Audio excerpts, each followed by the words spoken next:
We know very little as yet because we haven't been able to interview anybody, and no eyewitnesses have come forward. But as far as we know, the 3 people were abseiling against Table Mountain, just below the upper cable car, and something went wrong, and they fell. Each of them were tied to a rope, and they fell the length of their individual ropes.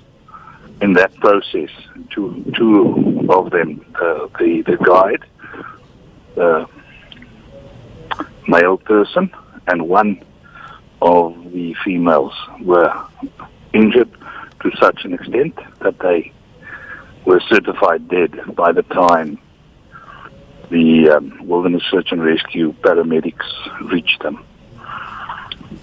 Now, can you talk us through when this happened? Now, I mean, this is a very popular tourist attraction. Lots of people flock to it on an annual basis. How were the people who were on the mountain affected by this tragedy? Well, people on the mountain were affected by the tragedy in that after we assessed the situation, we requested the cable car company to make one of the cable cars available to us to be able to get access to the persons hanging from the ropes. In other words, what happened is that cable car was taken to a point immediately above the injured persons, and rescue technicians then abseiled from the cable car down to them.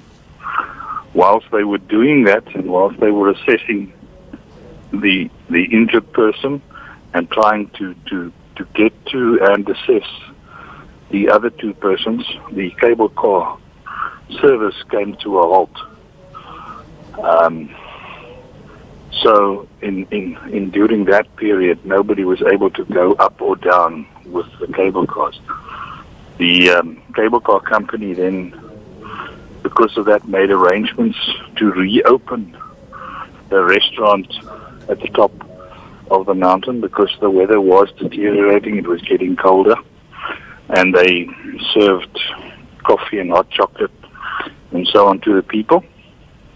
We, from our side, then just did 2 things. We first of all made sure about the status of each person, and then we only extracted the injured female off the mountain, where after the cable cars went back into operation and brought everybody down. Only when all the tourists had been brought down did we resume the operation to extract the 2 bodies of the deceased climbers.